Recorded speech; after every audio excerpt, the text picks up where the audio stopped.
Dubai. Welcome back to the Lovin Dubai show, where we go through the top trending stories that everyone across the country is talking about. Our top story for you today from Emirates news agency reporting: MPox is not the new COVID. We're also going to be talking about the UAE travel bans that'll automatically be lifted once your legal case is resolved. And the 20 air-conditioned rest stops set up for delivery drivers in Dubai. A retired police dog from Dubai Police was battling cancer and sadly passed away. Later on in the show, we're super excited to welcome Keanu, aka The Gambler. His motto is, if I want it, I buy it, and we want to get his secrets on the show. But before we're getting into that, we're going to talk a little bit about the weather. So highs are around 39 degrees Celsius today. Practically winter in Dubai in summer terms. Humidity is around 62%, so stay hydrated. Before we jump into it all, this story, I think it was on Unilad, caught my attention because I'm in a number of Facebook groups in Dubai called Whose Guy Is It Anyway? I've seen that. Yeah. And there's a new one, like a red flag catcher. And it's basically like trying to help people weed out cheaters. So I saw this article in Unilad, and it's basically titled, what is the one thing guys always do if they are cheating? That's a major secret. It got my attention. It will get anyone's attention, that's for sure. Okay. Right, and it's like they got it from a investigator. So basically it's saying like you might have your doubts. However, like how do you really know unless you have the proof? So this guy is an investigator. He's helped people figure out if their partner has been cheating before. And he said he's always noticed this one thing that guys are doing when they're cheating. Drum roll, please. He sees them before they go to their mistress. Yeah, mistress, yeah. I guess. They always go to get their car cleaned. That's so funny. Yeah, I see that happening. I mean, men are really like protective over their car, so they want to make sure it looks like good. What is it with guys in their cars?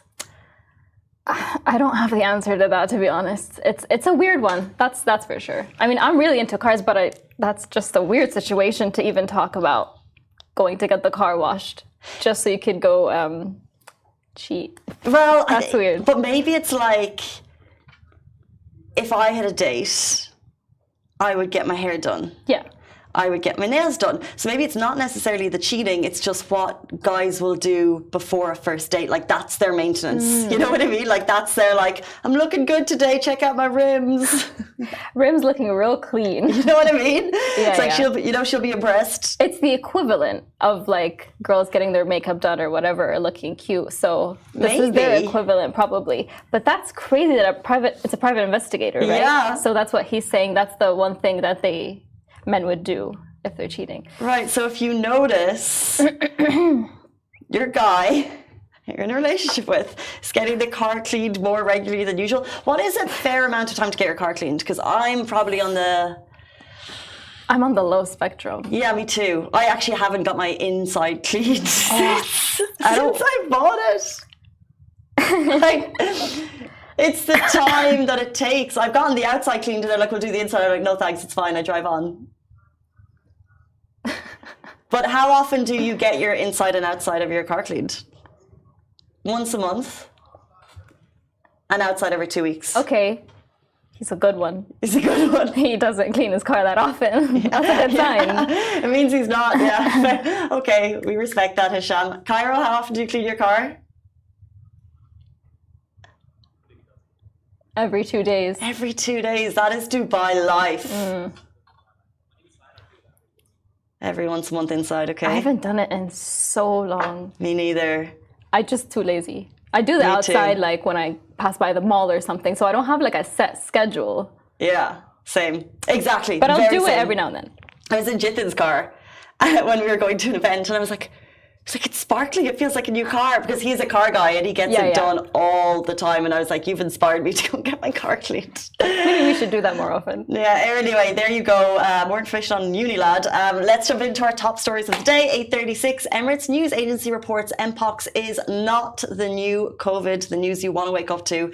Emirates news agency WAM has started sharing international cases of MPox on its account. However, in a latest report via the World Health Organization, it did stress that MPox is not the new COVID. Following intensified surveillance due to the World Health Organization's declaration of MPox, formerly known as monkeypox, as public health emergency of international concern, the DOH recorded a new case of MPox in the Philippines. Prior to this, the last case was reported in December 2023. All previous cases have been isolated, treated, and recovered. The World Health Organization declared MPox as a global health emergency after an outbreak in the Democratic Republic of Congo spread to nearby countries, and this new strain of the virus had raised global concern due to its ease of spreading through close contact. However, this Tuesday, the WHO emphasised that MPox, whether the new or the old strain, will not be the new COVID, as authorities know how to control its spread, and that's also according to Reuters. So I think this is music to the ears, because everyone I'm speaking to is like, what's happening with MPox? They're concerned that it's going to look like COVID because it spreads so easily and all that stuff, but thankfully, we got confirmation that it's not like that. I think that's what will make you feel a little bit more at ease. This morning, right? Like, because I was trying to get a better grip and understanding of the story, and one person I spoke to whose reaction was like, oh, he's like, not again, like it's coming back. And I get the sense from the comments that that's what people are kind of likening it to, but just because, well, we can just gladly say now that the reports of the case from the WHO that it's not going to be the same. Although it must be noted it's a viral infection, it can spread easily. It causes pus-filled lesions and flu-like symptoms, and it's usually mild, but it can kill. So if you have anything questionable, please go to a doctor. Someone sent us a DM with photos of their skin asking if we thought it was MPox, and I was like, we're not qualified to give that kind of diagnosis. Right, so if you do have something you're unsure of, take it to the doctor, whatever country you're in. But it is great to hear that directly from the World Health Organization, that although there's a concern there, especially with a new strain, that they're not likening it to the seriousness of COVID-19. People are really worried that it would be like that because COVID just hit everyone so hard. We're still recovering. Yeah. We're still recovering from that. Yeah, absolutely. Should we discuss travel bans lifting for those who have been put on travel bans? We're also going to let you tell you more what travel ban is what it actually is. So the UAE travel bans will automatically be lifted once the legal case is resolved. The UAE Ministry of Justice revealed that travel bans in the UAE will be lifted automatically once your legal case is resolved. This eliminates the requirement for people to apply manually for the ban to be lifted. So you might be wondering, what even is a travel ban? Am I affected by this? It's basically a restriction which can prevent people from entering or leaving the country until specific requirements are met or legal issues are resolved. So you can get a travel ban for a few things, such as you might have an ongoing criminal investigation against you. Unpaid financial debts could lead you to a travel ban. Rental disputes, also overstaying your visa and not paying those fines, and more. And you can check if you have a travel ban for the majority of cases via the Dubai Police website and app. Do we know people who've had travel bans? Oh. Ooh. Do we know people about travel bans? There has been a case against Lovin, and in that case I had a travel ban against me, and I had to hand my passport into the authorities for a month or two. But it was like easy process after that to get it all removed and everything.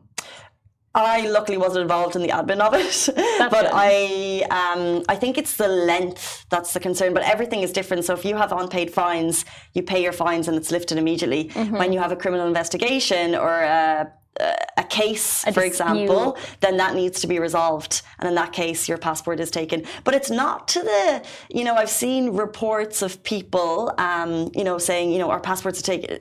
It's more of a process, and you're in conversation and you know where you stand in terms of, and it was a case like if it's a company thing, you're able to swap passports in and out, so it's not like one person is confined to the country. So it didn't feel as, I think, scary as it's sometimes made out in the media.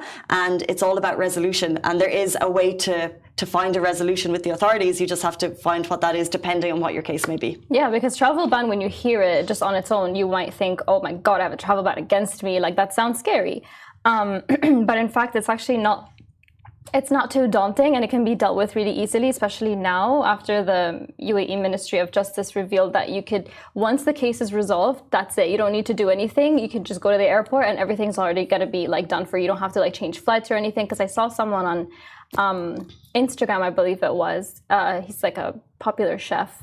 He had a travel ban against him and he had to like switch his flight around and everything because of that travel ban. But now the process is going to be so much easier. So kudos. I would just say, word of advice, aim not to have a travel ban against you. That would be the way to go. And as I read through this and it's like unpaid fines, I'm like, do I have fines that I haven't paid? RTA, are you listening? Let's see. So that is a small change, but it could affect you for the better and make your life a little bit easier, which is what we love about Dubai, always growing and changing, which leads us nicely to our next story. 20 air-conditioned rest stops have been set up for delivery drivers. So the RTA has opened 20 air-conditioned rest areas from Dubai through Al Barsha to Dubai Marina and Karama to Mirdif. And these stops are designed to keep delivery riders cool, safe and energized during their long shifts. Each stop is fully loaded with AC, snacks, water dispensers, and phone chargers, offering a much-needed break for riders between deliveries. And this initiative is part of Dubai's plan to boost road safety and also support delivery drivers. So with more than 20 extra rest stops on the way, riders can look forward to safer and more comfortable working conditions. And this is truly amazing because I think we constantly acknowledge that we are a delivery city. Yeah, we can have everything to our door in 5 minutes. And although we talk about empathy for delivery drivers all the time, it is not an easy circumstance. And that's why we've got this photo of like, this is their office. Definitely. You know, we come in every day. We have a place. And we like complain about the AC, you know what I mean? Oh, yeah. Like, we complain that it's too cold. Yeah, we have so many complaints about like office life, like it's too cold, it's too hot, like, you know, maybe my lunch place isn't nearby or maybe I don't like what's on for lunch today. This is their office. And it's a much harder working environment when you're facing the conditions as of now. We know that the delivery companies put measures in place, but it's great to see the government putting their kind of bat in the game, whatever, in terms of making sure that one of the largest economies in the city is being cared for. Yeah. So it's a small step, a rest stop in one area, but actually having 20 to 40, 60 around the city will make their working conditions better. Definitely. I passed by one yesterday and a friend of mine was like, why would they even set it up? They could just sit in any restaurant. I'm like, that's actually not true. There are a couple of restaurants that are a little bit iffy about that for some reason. They wouldn't let the delivery drivers actually take a seat there. Some of them, they do, and they're really, really nice about it. But in other cases, they don't have that kind of luxury. So having things like this set up actually makes a really big difference. And I'm surprised like some people don't actually know that that's a situation. You're so right. And we regularly get DMs on both sides of the story. So some people will be like, hey, we saw this place and they're not allowing delivery drivers in for a glass of water. However, we shared a great story like 2 days ago of a local restaurant, and they have like the nice lemon and lime water set up like a proper rest station within their restaurant, and you're like, that's amazing because that's what we want to see. That's what we want to see, and it's really nice. So let's try and give a little shout out to that restaurant while we're here. It's a cafe, but I don't remember what it was called. But it was really, really nice to see that setup, and it said like this is specifically for delivery riders, and I feel like that's incredibly like such a sweet gesture. It's the Sum of Us. Yes, that one. The Sum of Us, if I'm not wrong, is owned by Tom and Serge, or ex eatery. So the original owners of Tom and Serge, Common Grounds, the Gills, Splendor Fields. Okay. And the Sum of Us, I think it's also where they have the Rise and Dawn Bakery. So basically they are an amazing restaurateurs across the city. So you've no doubt if they're doing it in one place, they might be doing it in others as well. So it's a really great initiative to see a big kind of local foodie organization doing that for the riders. We love to see it. Yeah, absolutely. Okay. Before we jump on to our next story, a quick shout out for the Lovin Dubai newsletter, which, by the way, is written by Farah most days. Most days, yeah. And it's had a major refresh. So if you shun social media, but you still want your daily dose of news fresh to your inbox every day, you can now subscribe to the Lovin Dubai newsletter. You'll find the sign up link at our link in bio on Instagram. And I have to say, you know, I'm not a massive talking about our own products. I find it difficult to do because, you know, the products are there for you as an audience.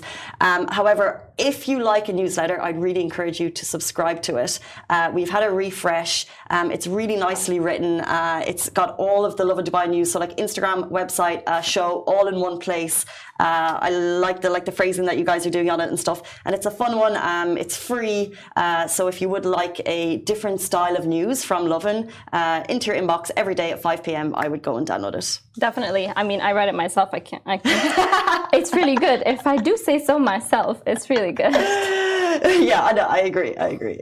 All right. We'll jump into the next story. A retired Dubai police dog was battling cancer and sadly passed away. Vaclav is a former explosive sniffing dog who served with honor in Dubai police. He was adopted by his loving family after retiring. Sadly, Vaclav was fighting stage 3 lymphoma. He was getting treatment, but the costs were high and his family needed support to keep fighting this battle. Lovin Dubai posted about the story yesterday, directing people to his vet if they wanted to make a contribution. Massive hugs to Vaclav's family because sadly he didn't make it in the last 24 hours.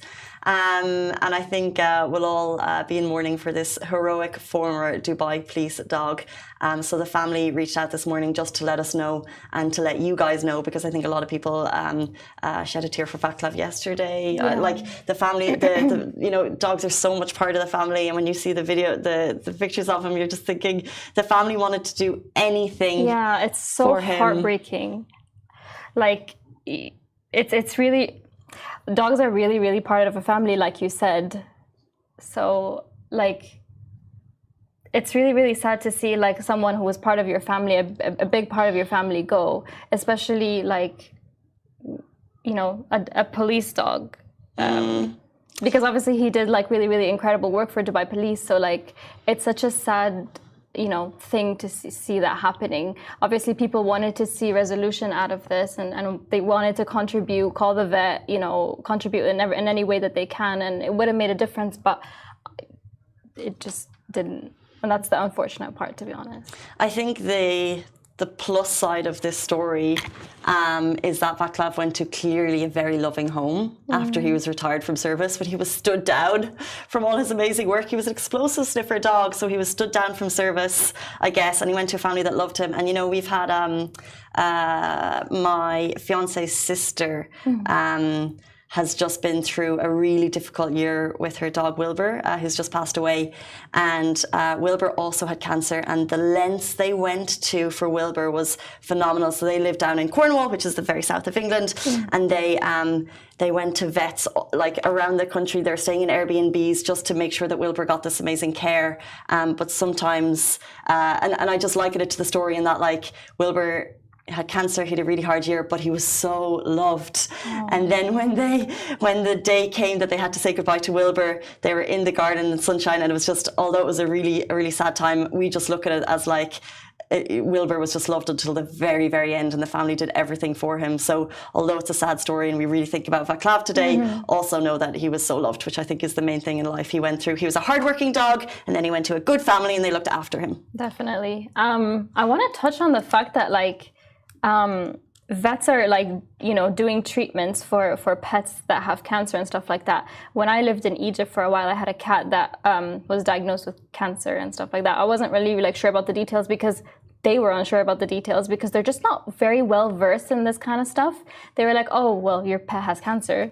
I'm like, okay, so what's the next step? Right. And they're like, there is no next step. And I was like, got it. Okay. So, I mean, I feel like that's the worst of it. That's the worst of it because, like, if you have the option to get treatment, even if it's expensive, even if it's like, I don't know, the vet's like an hour away, like you would go to these lengths to make sure that your pet is, like, safe and happy. But, like, in that situation, my hands were tied because vets didn't know what to do. So there was no, like, I don't know full terminology, but I guess palliative care, pain management? We got nothing. Egypt was so like backwards at the time. This was a couple of years ago, but they were so backwards at the time with like medication or you know, preventative treatments or even just full-on treatment for cancer for pets. It didn't even exist. Like, I want to say, like, the vets here in Dubai are actually really, really, like, they're really good at this stuff. I was fostering a cat before in Dubai, and the vets were so good. They were diagnosed with pancreatitis. Like, that's like next level. In Egypt, this wouldn't have happened. Right. Yeah, it's a strong point for the shelters here in general, because they just do so much work behind the scenes that people probably don't know and support and appreciate. Like, I just imagine like what this family was going through when they realized that there's a big bill that was hard to foot. Like, how do you take that? How do you go about it? Yeah. And it's interesting. I feel like people are more okay with asking for support these days. Do you find? As in, I think because of social media, and like, I think go for it. Like, I think there's no reason if you're in. I don't mean like fundraising or donating, but asking people for support when you need it, whether it's a conversation or just maybe it's time from someone else. And I think social media has really propelled that, and that people can use social media. They can use the platform to get out and say, hey, I'm struggling. And also it's a way to tell people, like before with social media, what would have happened in this case? Now, unfortunately, we don't have a happy ending to the story, but like before we had the platform to say, hey, I need help. Like, how did... I'm just thinking there was a girl on the show who got stuck in a country, and she used a GoFundMe. Oh. It's kind of like a travel plan or something. I can't remember, but she used a GoFundMe to leave the country. Oh, we've just gone from sad to happy. Happy birthday to you. Mango cake. Happy birthday to you. Happy birthday, dear Casey. Happy birthday to you.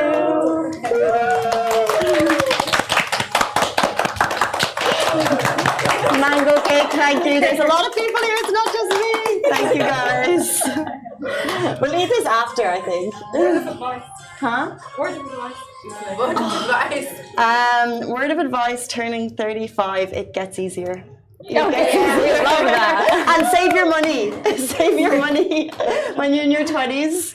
Actually, it's going to be funny because our next guest is the gambler who talks about like spending wildly, but save your money. Guys, thank you so much. We'll eat this after.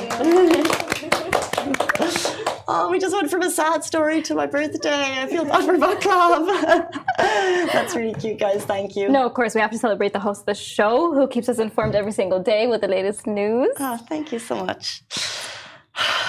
A little bit flustered. It's 8:55. Yeah. Okay. So should we welcome our next guest? Yes. Guys, we're going to have Keanu, aka The Gambler. His motto is, if I want it, I buy it. We're going to learn what that means right after this very short break. Stay tuned.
All right. Welcome back to Lovin Dubai Show. Today's guest is Keanu, aka the Gambler Aduono, a figure in the world of high-stake investment with a bold, if I want it, I buy it approach. Keanu has made his mark across a range of industries. We're talking real estate to heavy machinery, here to teach us how we can hopefully adopt the same approach. Welcome to the show, Keanu. Thank you so much for having me, being guys. here. I appreciate it. And welcome to Dubai. Thank Yeah. you. Appreciate it. You just got here. Just got here. How do you like it so far? Absolutely amazing. It's stunning. You know, I'm at awe when I look at everything. I've never seen anything like it. Is it like really drastically different than Canada? Oh, like night and day. It's truly amazing.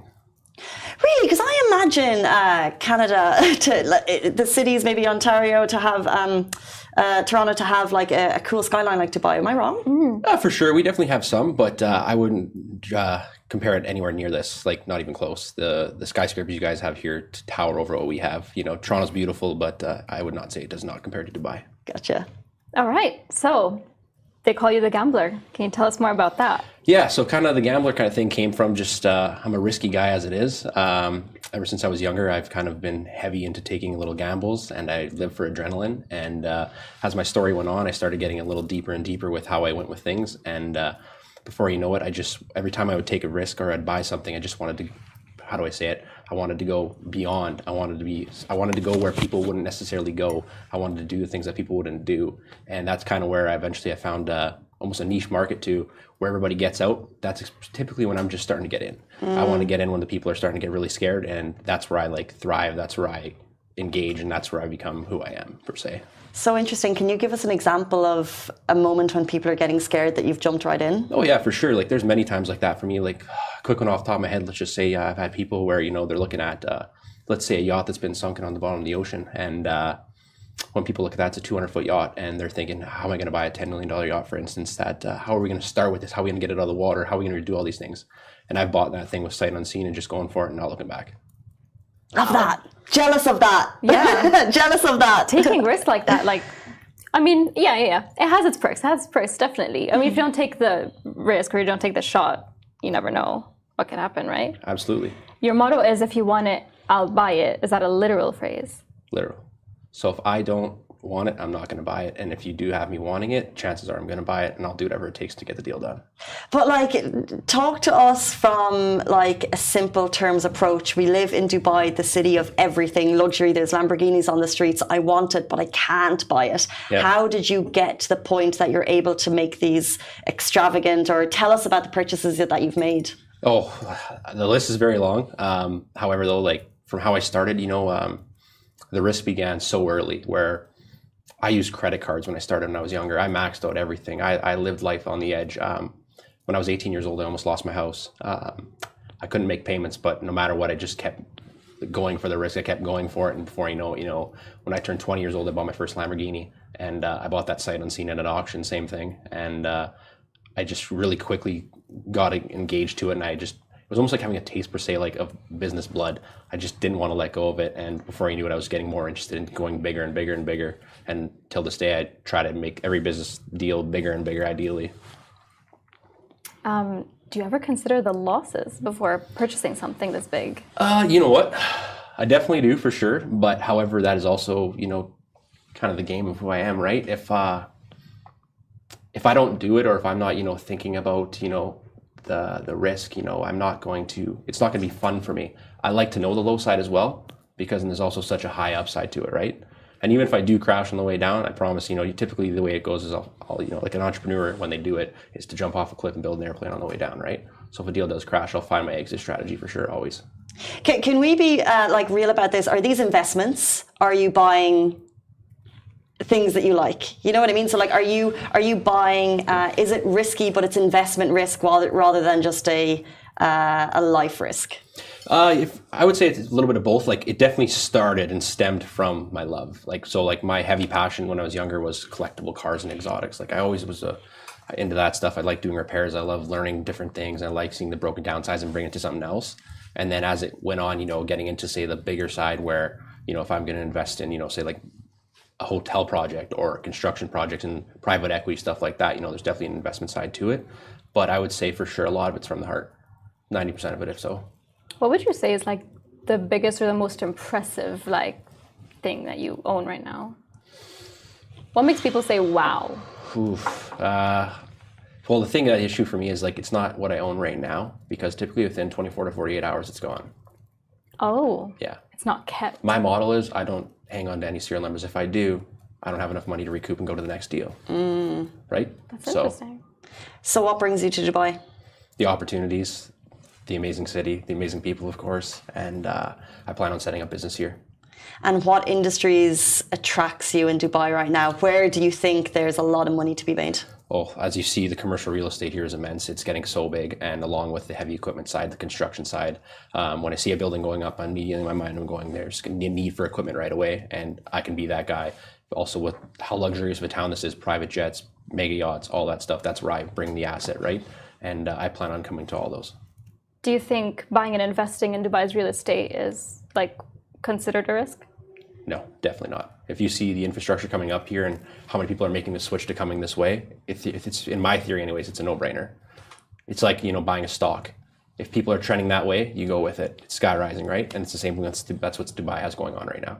How do you stay at the top of your game? You mentioned commercial real estate, you mentioned yachts, you mentioned machinery equipment. How do you stay at the top of your game in terms of getting the best cost in each of these industries and then being able to also get a price when you're entering a new market? Is this the first time you've entered a new market? No, I've entered new markets lots. Like as I keep venturing out, right now we're currently covering North America. I plan on coming to the Middle East then, and then in the next 3 years I plan on going global as the plan. Now, as per like everything else, I would say for sure, it's kind of hard to say, really. It's a tough one. Yeah, it is a tough one. Like, what's in your toolkit? Like in the Lovin Dubai toolkit, we have Twitter. Twitter is our toolkit, and our audience interaction. So, what's your toolkit? Oh, my toolkit for sure that way is like I have the buyers. I have the 1% in my back pocket. They trust me. They know that. If they're looking for something, it's not necessarily typically always the price, right? It's the service, it's the demand, and it's how fast I can turn it over. Whether they're looking to get out of it or they're looking to buy something, I come both ways, and I can make it happen in a short period of time. And typically everything that I deal with is top of the line. So everything you get from me is posted by the gambler, and it's 100% pure. What's the biggest loss you've ever made? There's been some hefty ones for sure. I've been to a few auctions where I lost $1 million in 2 minutes. Oh, that's gotta hurt. Oh, for sure, it stings at the end of the day, definitely. But that's part of the game. So it started with credit cards.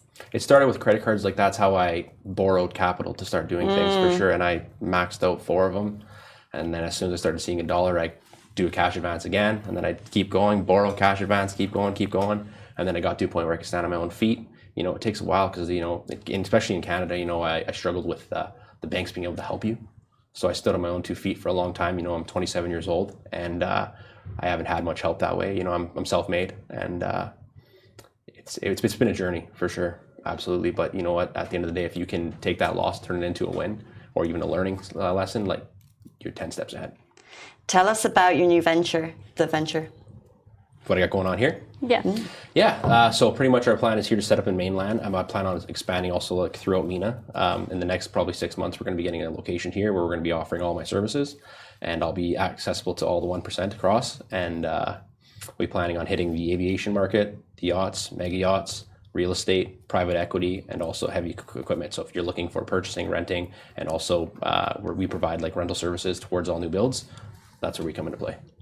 So like a lot of different industries at the same time. All the how do I say it? All the big ticket ones. The ones that have the higher risk is usually the ones you're going to find me swimming in. Because they have the most reward. Definitely. And why Dubai as your first outpost? Ooh, that's honestly a very easy one. Dubai is one of the strongest economies that I've found anyways. Between all the connections you make here, I've been here for a couple of days and I've met some of the most amazing people, the most influential people, the strongest people I've probably will know for the rest of my life. And to meet that in such a short period of time speaks numbers, it speaks waves, and it's just only going to get bigger and better. And that's why I chose Dubai, because take a look outside the window. Right. You can't find that anywhere in the world. Do you think it's like Dubai specifically is what's going to be like really worth the risk, or other places in the UAE? For sure, yeah. Like I'm going to branch out for sure. Like there's going to be other places as well, but right now I plan on setting my heart with Dubai for sure, and slowly working my way out for sure. It's definitely the land of opportunity. So Definitely, right? And as love you it. see, it's a lot of these guys that build all these buildings. They're big risk takers too, right? So better surround yourself with people like that because that's how you grow. True. Have you ever heard of Emirates auction? I have, yep. Do you see, so one of the questions like what unique opportunities have you discovered, but have you looked into Emirates auction? Is there value there? Oh, for sure. There's definitely value there, absolutely. And once we get like the main land set up here, I'll be heading there for sure.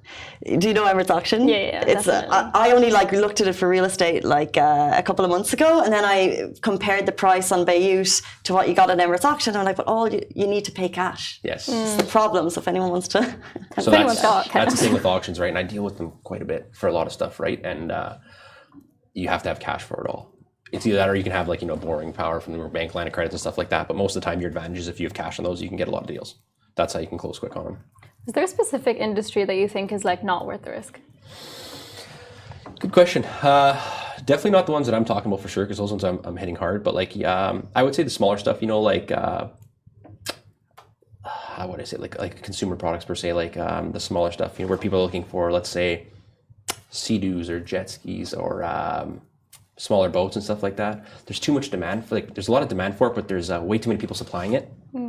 So if you get too many people interested in over time, it's just gonna bring the price down, right? It's too many people. It's flooding the market per se, and that's where kind of I stay away from it because I want to be in a niche market and I want to be in the one that I can dominate. You're 27, you've built up a business, you're bringing it to the UAE, where we have, I believe, a nation of hustlers. We have a driven mindset. Yep.